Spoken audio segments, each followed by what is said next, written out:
미국 부통령인 펜스의 무리한 행동 이런 보도들이 나오잖아요. 네. 김영남 위원장과의 어떤 그 조우에 있어서의 그 무리함. 미국은 그게 의도되었건 안 됐던 간에 북한 너희들 상종 안 하겠다는 일종의 이제 화난 모습을 보여줌으로써 사실은 그게 협상의 시작이라고 저는 보거든요. 강경하고 화난 모습을 보여줌으로써 상대를 이렇게 강하게 압박하는 방식이 있잖아요. 네. 그 방식을 지금 펜스 부통령이 시전을 했기 때문에 거기에 대해서 물론 이제 이 북핵 문제 푸는 거는 사실 시진핑도 문재인 대통령도 아베도 사실은 트럼프의 눈치를 보고 있는 상태 아닙니까?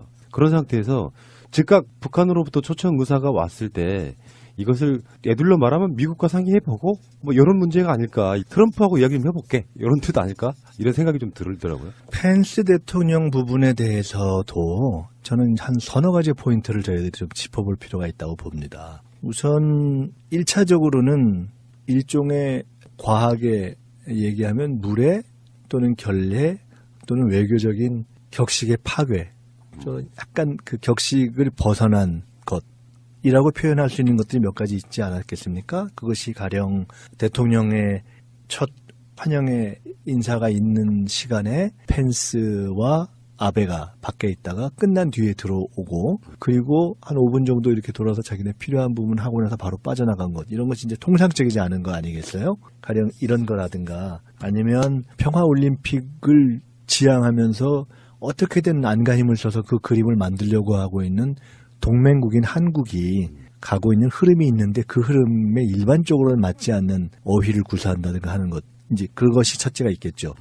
이것에 대해서 과연 이것이 맞냐라는 비판의 대목이 하나가 있는 게 있을 거예요. 근데 두 번째는 그러면 이제 왜 그랬는가 하는 거를 미국의 입장에서 해석해 볼 수 있고 두 번째로는 객관적 입장에서 해석을 해볼 수가 있을 거예요. 미국의 입장에서 보면 논리의 유죄라는 것이 저는 있을 수 있다고 봅니다. 논리의 유죄? 네. 미국은 트럼프 대통령이 밝혔듯이 지금 이렇게 평창에서 북이 찾아오고 참여하고 일정한 대화 국면으로 만들어진 것 자체가 사실은 강한 압박이 없었으면 가능하지 않았다. 제재와 압박을 통해서 북이 상당히 쪼였기 때문에 결국 그걸 풀기 위해서 된 측면이 있다라는 그 해석하는 논리를 가져왔지 않습니까? 네.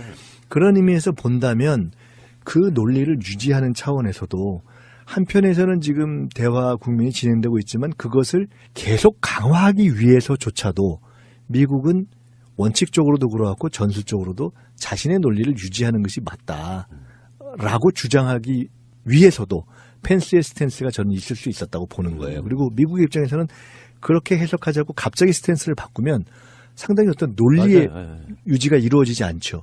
그러니까 보통 테러리스트와는 대화하지 않는다는 미국이 지켜온 철저한 원칙. 그래서 테러리스트로 북한을 규정하고 있기 때문에 이 두 번째 측면이 있다고 봅니다. 세 번째는 첫 번째 우리가 어떤 비판하거나 또는 이해하는 두 가지를 그냥 세 번째 좀 제3자의 입장에서 미국을 비판하거나 또는 이해하는 그 측면이 아닌 보다 중립적인 입장에서 본다면 그걸 다 떠나서도 이것은 불가피한 기싸움의 측면이 있다. 그렇죠. 네. 그러니까 그 기싸움이 예를 들어 이런 겁니다. 미국도 이렇게 얘기했지만 통상 국제 외교 무대에 있어서 가장 갑은 미국이지 않습니까? 네. 가장 자존감을 높게 중시하는 것도 미국이란 말입니다.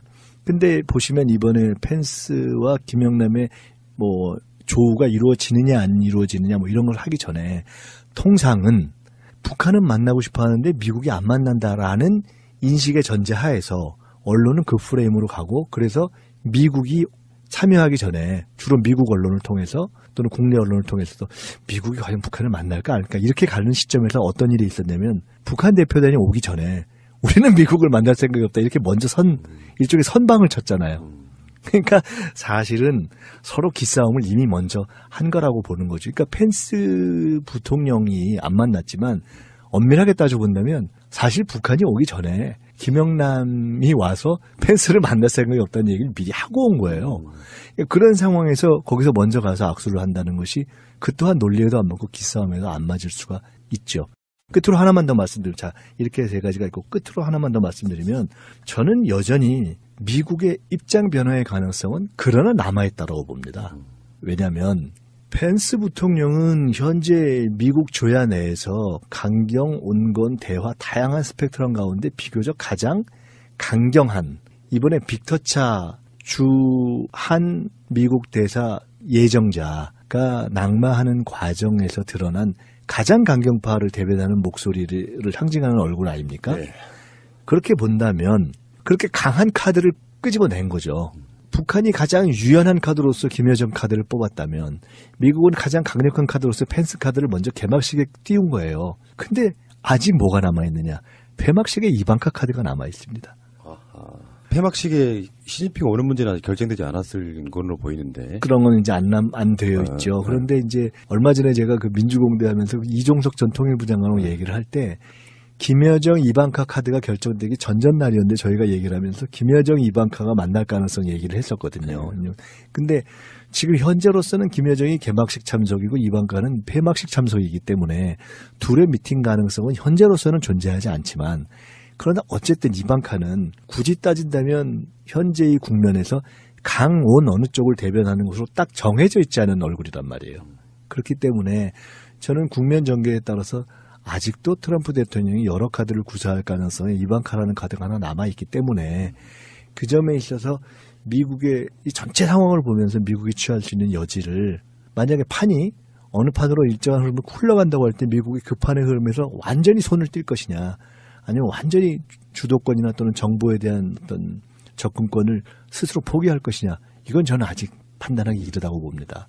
그렇기 때문에 이런 한 펜스 부분만 놓고 봐서도 이렇게 서너 가지의 포인트를 좀 분석할 대목이 있는 거 아닌가 이렇게 생각되는데요. 근데요. 네. 미국 입장에서 한번 보면은 본인들 입장에서 최선의 결과는 북한이 핵을 폐기하겠다라고 두 손 들고 나오는 거겠지만 사실 그럴 가능성은 없잖아요. 그렇죠. 그런 상황에서 트럼프도 국내적인 여러 가지 문제라든지 이런 부분에서 막 강경하게만 나가기는 좀 힘들 거라고 보고 북핵 폐기를 가시적으로 끌어낸다 이런 것보다 점차적으로 북한에서 어느 정도 양보 이런 거 있잖아요. 더 이상 뭘 안 한다라든지 동결한다라든지 뒤로 한 발 후퇴한 정도의 뭔가가 메시지가 나오면 트럼프 입장에서도 북한으로부터 뭔가 좋은 쪽에 가시적인 결과를 끌어낼 수 있다면 자기 나름대로는 국제 무대에서의 어떤 리더십이랄까요? 이런 거를 좀 이렇게 과시할 수 있는 부분이 있지 않을까 싶은 생각을 해보거든요.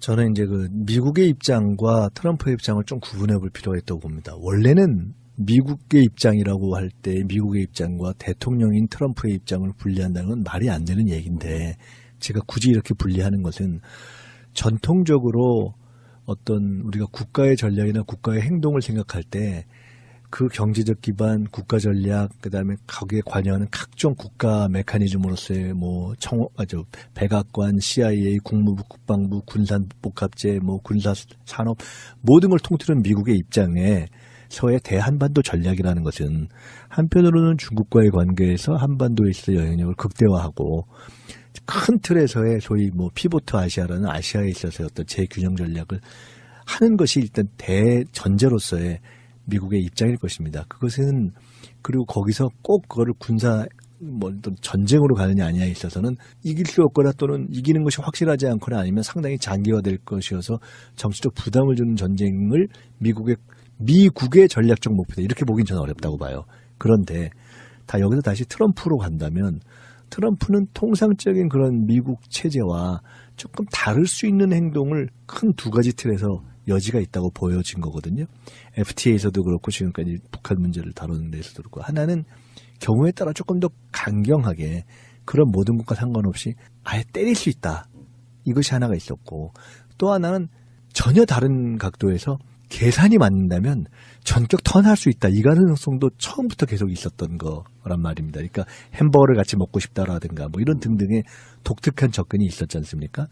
그랬을 때 트럼프의 입장에서 본다면 가령 미국의 경제에 도움이 되고 무기를 제일 많이 파는 데 도움이 된다면 뭐든지 할 수 있다도 있을 수 있지만 경우에 따라 전혀 다른 방식으로 미국의 경제적 외교적 이익을 극대화해서 가령 아주 비논리적일 수 있지만 핵 문제를 푸는 것과는 별도로 미국과 북한 사이에 일정한 딜이 이루어지고 그 이후의 관계에서 미국이 북한에 대한 주변국 가운데 투자의 영역이 가장 커진다.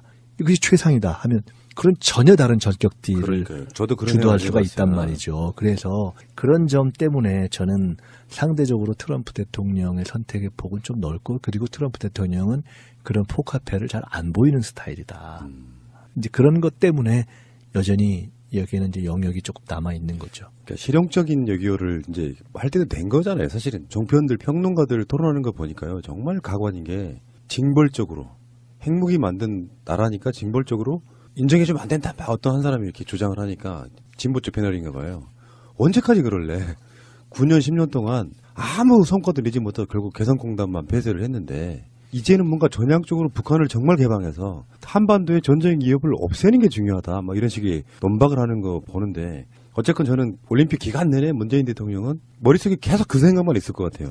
북핵 문제와 올림픽의 평화와 이걸 깨지 않으려고 하는 미국과의 관계와 북한과의 관계를 계속 생각해야 되나. 거기서 이제 두 가지를 다만 여기서 두 가지를 나눠서 말씀드리겠습니다. 트럼프, 문재인 두 분에 대해서 말씀을 드리고 싶은데 아까 그런 분석, 트럼프는 통상적인 미국 체제의 입장과 다른 상당히 강경한 선택과 상당히 전향적인, 전격적인 대화턴의 선택을 둘 다 할 수 있다라고 저희가 분석은 하지만 대한민국 또는 한반도의 운명을 그런 트럼프의 우리가 예상 못하는 의외성에 남길 수는 없는 것이기 때문에 그건 분석의 영역이고 그것이 너무나 그렇게 가변의 폭이 넓다는 것이 문제인 거 아닙니까? 그러니까 그것은 항상 우리가 인지를 하고 있어야 된다. 통상 국가 행동이 그렇게 대통령 개인에 따라서 너무 이게 널뛰기의 폭이 넓다면 사실 굉장히 위험한 거죠. 그리고 그렇게 되면 항상 국제관계에서는 예상 못한 충돌이 있을 수 있는 것이기 때문에 저희는 트럼프의 의도를 분석하는 것에서 더 나아가서 그것이 일정한 방향으로 가도록 만들어야 되는 거 아니겠습니까? 그래서 이제 주제는 다시 두 번째 문재인으로 넘어가는 겁니다. 문재인 대통령의 역할, 구상이 커지는 건데 거기서 두 가지 말씀드리고 싶은 첫째는 이 모든 것에 있어서는 저는 문재인 대통령의 평창 구상의 공을 우리가 가져야 한다. 제가 며칠 전에 조금 전에 말씀드렸듯이 이종석 통일부 장관하고 얘기를 하면서 이런 취지의 서로 대화를 나눴거든요. 이종석, 예를 들어 정세현 또는 문정인 등등 끊임없이 대통령의 진보와 보수 양쪽이 다 대통령을 비판했지 않습니까? 근데 그렇게 함으로써 분위기를 만든 면도 있지만 반면 대통령이 평창이라는 시기를 딱 놓고 모든 시간표와 이 역관계를 맞춰오면서 이거를 판을 뒤집은 측면이 있지 않습니까? 그런 의미에서의 평창 구상을 실현시킨 외교적 공은 가장 크게는 결국 문재인 대통령이 돌려줘야 되는 거 아니냐라고 했더니 전적으로 동의를 하더라고요. 이종석 전 장관이. 이 국면에 있어서 평창의 시간표를 맞추고 진보 보수 양쪽 그다음에 주변국 북한까지 다 이렇게 어느 정도 몰아온 것에 있어서의 문재인 대통령의 외교적인 전략 구사는 저는 정말 평가받을 대목이 있다 이렇게 첫째 보고요. 두 번째로 그것의 기초에서 이후에 그것 때문에 아마 이 국면은 어느 국면으로 가냐면 정세현 장관이 종종 이야기하는 것이 본인이 통일부 장관을 했던 시절 김대중 대통령에 의해서 남북관계에 일단 첫 물꼬가 틀려진 이후에는 미국의 국무부 장관이나 미국의 외교부에서 꼭 한국의 통일부 장관을 한국에 오면 만나고 갔다는 얘기거든요. 무슨 얘기냐면 즉 한국의 목소리가 생겼다는 얘기예요. 그 당시에는. 즉 남북 대화가 열릴 때만 대한민국의 외교적 룸이 생긴다. 미국도 한국을 완전히 패싱하는 것이 불가능하다라는 얘기를 해서 반드시 남북관계를 풀면서 모든 걸 풀어야 된다는 얘기를 강조하는 이유가 거기 있는데 바로 그러한 것 이번 평창을 거치면서 여전히 많은 변수가 남아있지만 미국도 북한도 다 설득을 해야 되지만 어쨌든 이 과정에서 대한민국과 문재인 대통령의 외교적 구상과 구사의 영역이 넓어진 것은 누구도 부인할 수 없거든요. 그래서 그만큼 책임감과 이제 구상의 영역이 커져서 한편으로는 평창이 끝난 이후에 미국과 북한이 각각 제 갈 길로 가면 어떡하지 하는 걱정을 한과 동시에 또 이제 2라운드에 들어가서 그걸 다시 어떻게 문재인 대통령이 이제 꿰고 갈 것인가 하는 관전 포인트와 함께 우리가 국민적으로 지지를 해야 되는 지원을 해야 되는 영역이 남아있는 거죠. 그렇습니다. 그러니까 지금까지는 진짜 1라운드가 이제 끝난 거라고 생각이 들고 지금부터가 2라운드인데 올림픽 기간 동안에 국민적 여론이 어떻게 만들어질지도 모르겠는데 어쨌건 올림픽 개막식을 보면 남북 단일팀이 공동으로 입장하는 장면도 정말 가슴 뭉클했고요. 그리고 성화 봉송할 때 있어서 최종 주자 두 사람이 공동으로 이렇게 성화를 들고 올라가는 모습도 인상적이었고요. 그리고 왜 같은 객석에서 대통령 내외와 김영남 위원장, 김여정 부부장이 악수하고 하는 그 장면도 인상적이었고요. 그러니까 결국에는 문재인 대통령의 지지율이 상당히 의미 있게 뛴다거나 상승한다거나 이런 식으로 국민적 여론이 점점 올라가면 사실 그 부분을 트럼프 같은 미국에서도 무시하기 어렵다고 생각이 들거든요. 전략을 수정할 수 있을 정도. 남한에 있는 국민들이 정말 다수가 평화를 원한다는 메시지를 여론조사 같은 걸로 보내준다고 하면 강경 노선으로만 나가기는 힘들 거라고 봐요. 그게 어떤 동맹 관계에 있어서의 가장 중요한 지점이잖아요. 미국도 반미 분위기 만들고 싶지 않은 거 아닙니까? 그 대목과 관련해서 말씀드리면 이 모든 과정은 정치입니다. 지금 야당에서 일부 뭐 올림픽을 누가 정치에 이용한다, 뭐 북한이 그건 너무 당연한 거죠. 북한이 올림픽을 정치에 이용하려고 안 하면 그쪽이 바보인 거죠. 미국도 이용하려고 하고 우리도 어떤 의미에서는 활용하는 거죠. 그 각자의 어떤 목표를 위해서 하는 건 아니겠어요?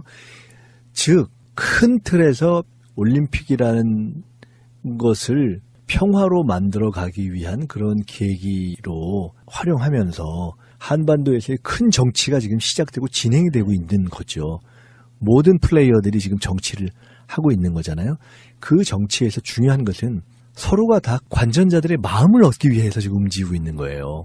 어떻게 보면 북은 이 과정에서 대한민국 국민의 마음이라든가 바라보는 세계인들에게 대한 마음을 자기네들이 조금 어필하기 위해서 움직이고 있는 것이고 그렇죠. 당연한 거 아니겠어요? 그렇기 때문에 근데 이 과정에서 어떻게 하느냐 가장 중요한 것은 한반도의 문제가 평화적으로 풀려야 되겠네. 그걸 응원해야 되겠네 하는 세계인의 마음도 형성되고 남북의 마음이 형성되도록 하는 그 길을 저희는 가야 되는 거죠.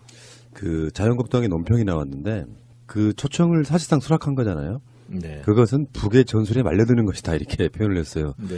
그런 전술도 없었던 지난 9년 10년간 아니었습니까?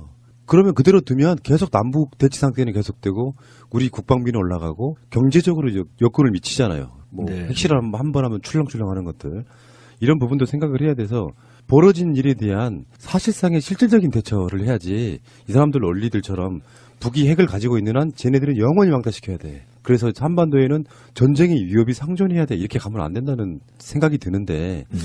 이 관점에서 지금 앞으로는 이제 한국의 수구 세력들과 미국의 매파들이 얼마큼 완강하게 이 상황을 방해하느냐. 좀 그게 남아있는 굉장히 중요한 요소 중에 하나가 아닐까 싶어요. 우선 처음에 저희가 말씀했던 중에 친서의 내용에 대한 것은 지금 후속 보도를 제가 확인해 보니 빠른 시일 안에 만날 용의가 있다. 편하신 시간에 북을 방문해 주실 것을 요청한다라는 것이 친서 자체에 담겨 있는 것으로 일단 보여지고요. 그러니까 구두로 한번 담겨져 더 했다? 있었고 구두로 더 했다고 보는 것이 맞을 것 같고요. 두 번째로 이 이후의 문제에 대해서는 이렇습니다. 과거의 경험에서 항상 배워야 하는데 6.15 정상회담, 남북 정상회담 이후에 그러니까 14 이제 노무현 대통령과의 정상회담이 이어지기까지 중간에 한번 대북 송금 특검에 의한 이제 공백기도 있었고요. 근데 그걸 떠나서 그 공백기가 있기 전에 6.15 이후에 남북 관계가 급 진전하는 과정에서도 야당과 언론을 통해서 속도 조절론이라는 것도 있었고요. 너무 빠르다. 그 다음에 끊임없이 야 이게 말리는 거다라는 북의 기만론 이런 것도 있었고요. 그러면서 이걸 하는 데 있어서 북에 사실상 앞잡이 노릇을 하는 인사들이 누가 있다 막 이런 식의 뭐 악선동도 있었고 에이. 그러면서 그 과정에 과거에 햇볕 정책의 설계사였던 임동원 전 통일부 장관이 그분은 사실은 군 출신이거든요. 평생을 군에서 바친 분인데 그분이 북에 친척들이 남아있다는 이유로 저 사람 뭔가 이상한 것이 아니냐라고 해서 그 사람을 날려라 하는 거에서 한번 물러났던 경험도 있고요.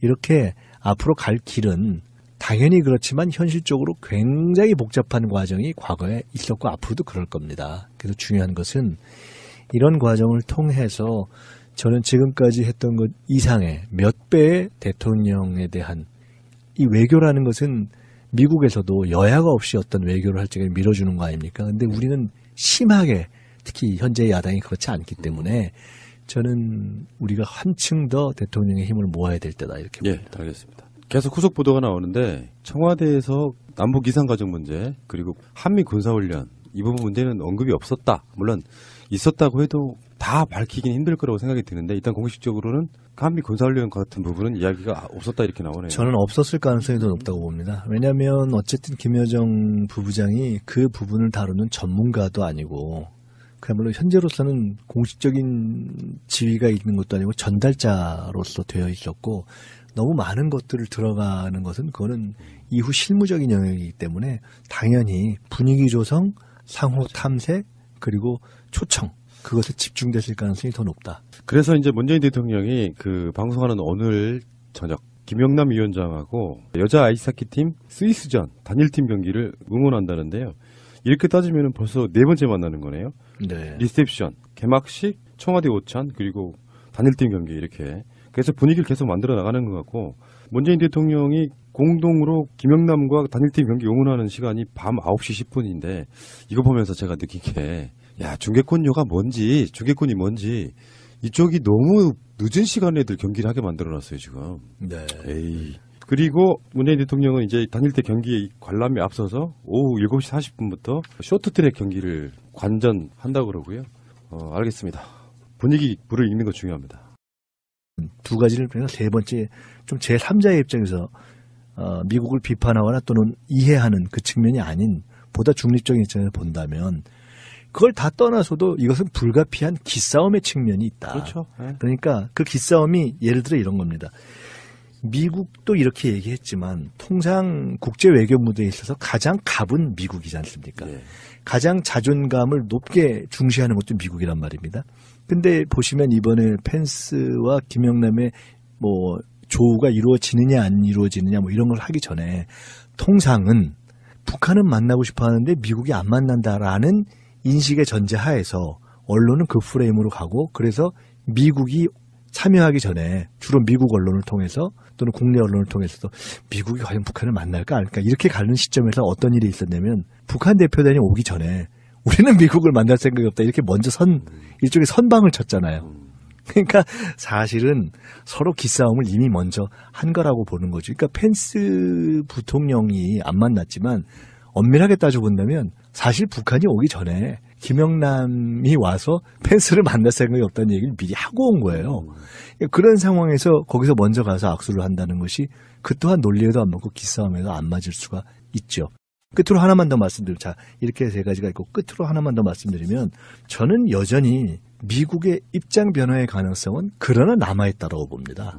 왜냐하면 펜스 부통령은 현재 미국 조야 내에서 강경, 온건, 대화, 다양한 동맹국인 한국이 가고 있는 흐름이 있는데 그 흐름에 일반적으로는 맞지 않는 어휘를 구사한다든가 하는 것. 이제 그것이 첫째가 있겠죠.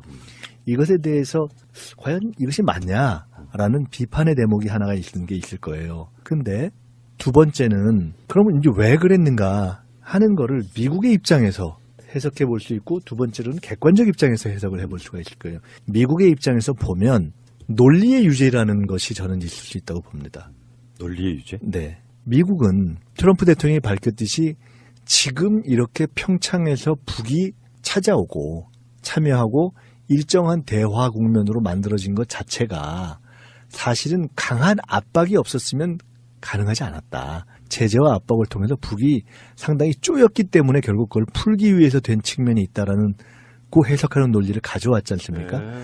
그런 의미에서 본다면 그 논리를 유지하는 차원에서도 한편에서는 지금 대화 국면이 진행되고 있지만 그것을 계속 강화하기 위해서조차도 미국은 원칙적으로도 그렇고 전술적으로도 자신의 논리를 유지하는 것이 맞다라고 주장하기 위해서도 펜스의 스탠스가 저는 있을 수 있었다고 보는 거예요. 그리고 미국의 입장에서는 그렇게 해석하자고 갑자기 스탠스를 바꾸면 상당히 어떤 논리의 유지가 이루어지지 않죠. 그러니까 보통 테러리스트와는 대화하지 않는다는 미국이 지켜온 철저한 원칙에서 테러리스트로 북한을 규정하고 있기 때문에 이 두 번째 측면이 있다고 봅니다. 세 번째는 첫 번째 우리가 어떤 비판하거나 또는 이해하는 그렇기 때문에 이런 한 펜스 부분만 놓고 봐서도 이렇게 서너 가지의 포인트를 좀 분석할 대목이 있는 거 아닌가 이렇게 생각되는데요. 근데요. 네. 미국 입장에서 한번 보면은 본인들 입장에서 최선의 결과는 북한이 핵을 폐기하겠다라고 두 손 들고 나오는 거겠지만 사실 그럴 가능성은 없잖아요. 그렇죠. 그런 상황에서 트럼프도 국내적인 여러 가지 문제라든지 이런 부분에서 막 강경하게만 나가기는 좀 힘들 거라고 보고 북핵 폐기를 가시적으로 끌어낸다 이런 것보다 점차적으로 북한에서 어느 정도 양보 이런 거 있잖아요. 더 이상 뭘 안 한다라든지 동결한다라든지 뒤로 한 발 후퇴한 정도의 뭔가가 메시지가 나오면 트럼프 입장에서도 북한으로부터 뭔가 좋은 쪽의 가시적인 결과를 끌어낼 수 있다면 자기 나름대로는 국제 무대에서의 어떤 리더십이랄까요? 이런 거를 좀 이렇게 과시할 수 있는 부분이 있지 않을까 싶은 생각을 해보거든요. 저는 이제 그 미국의 입장과 트럼프의 입장을 좀 구분해 볼 필요가 있다고 봅니다. 원래는 미국의 입장이라고 할 때 미국의 입장과 대통령인 트럼프의 입장을 분리한다는 건 말이 안 되는 얘기인데 제가 굳이 이렇게 분리하는 것은 전통적으로 어떤 우리가 국가의 전략이나 국가의 행동을 생각할 때 그 경제적 기반, 국가 전략, 그다음에 거기에 관여하는 각종 국가 메커니즘으로서의 뭐 백악관, CIA, 국무부, 국방부, 군산복합제, 뭐 군사 산업 모든 걸 통틀은 미국의 입장에 서의 대한반도 전략이라는 것은 한편으로는 중국과의 관계에서 한반도에 있어 영향력을 극대화하고 큰 틀에서의 소위 뭐 피보트 아시아라는 한 스펙트럼 가운데 비교적 가장 강경한 이번에 빅터차 주한 미국 대사 예정자가 낙마하는 과정에서 드러난 가장 강경파를 대변하는 목소리를 상징하는 얼굴 아닙니까? 네. 그렇게 본다면 그렇게 강한 카드를 끄집어낸 거죠. 북한이 가장 유연한 카드로서 김여정 카드를 뽑았다면 미국은 가장 강력한 카드로서 펜스 카드를 먼저 개막식에 띄운 거예요. 근데 아직 뭐가 남아있느냐. 폐막식에 이방카 카드가 남아있습니다. 폐막식에 시진핑 오는 문제는 아직 결정되지 않았을 걸로 보이는데. 그런 건 이제 안 되어 있죠. 그런데 이제 얼마 전에 제가 그 민주공대 하면서 이종석 전 통일부 장관하고 얘기를 할 때 김여정 이방카 카드가 결정되기 전전날이었는데 저희가 얘기를 하면서 김여정 이방카가 만날 가능성 얘기를 했었거든요. 근데 지금 현재로서는 김여정이 개막식 참석이고 이방카는 폐막식 참석이기 때문에 둘의 미팅 가능성은 현재로서는 존재하지 않지만 그러나 어쨌든 이방카는 굳이 따진다면 현재의 국면에서 강온 어느 쪽을 대변하는 것으로 딱 정해져 있지 않은 얼굴이란 말이에요. 그렇기 때문에 저는 국면 전개에 따라서 아직도 트럼프 대통령이 여러 카드를 구사할 가능성에 이방카라는 카드가 하나 남아있기 때문에 그 점에 있어서 미국의 이 전체 상황을 보면서 미국이 취할 수 있는 여지를 만약에 판이 어느 판으로 일정한 흐름을 흘러간다고 할 때 미국이 그 판의 흐름에서 완전히 손을 띨 것이냐 아니면 완전히 주도권이나 또는 정보에 대한 어떤 접근권을 스스로 포기할 것이냐 이건 저는 아직 판단하기 이르다고 봅니다. 미국 부통령인 펜스의 무리한 행동 이런 보도들이 나오잖아요. 네. 김영남 위원장과의 어떤 그 조우에 있어서의 그 무리함. 미국은 그게 의도되었건 안 됐던 간에 북한 너희들 상종 안 하겠다는 일종의 이제 화난 모습을 보여줌으로써 사실은 그게 협상의 시작이라고 저는 보거든요. 강경하고 화난 모습을 보여줌으로써 상대를 이렇게 강하게 압박하는 방식이 있잖아요. 네.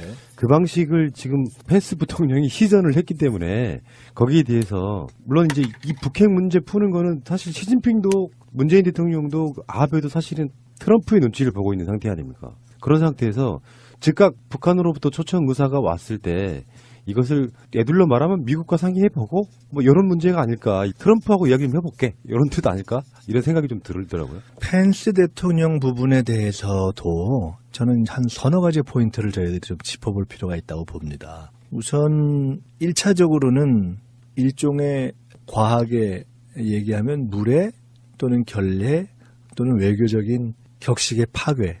저 약간 그 격식을 벗어난 것이라고 표현할 수 있는 것들이 몇 가지 있지 않았겠습니까? 그것이 가령 대통령의 첫 환영의 인사가 있는 시간에 펜스와 아베가 밖에 있다가 끝난 뒤에 들어오고 그리고 한 5분 정도 이렇게 돌아서 자기네 필요한 부분 하고 나서 바로 빠져나간 것 이런 것이 이제 통상적이지 않은 거 아니겠어요? 가령 이런 거라든가 아니면 평화올림픽을 지향하면서 어떻게든 안간힘을 써서 그 그림을 만들려고 하고 있는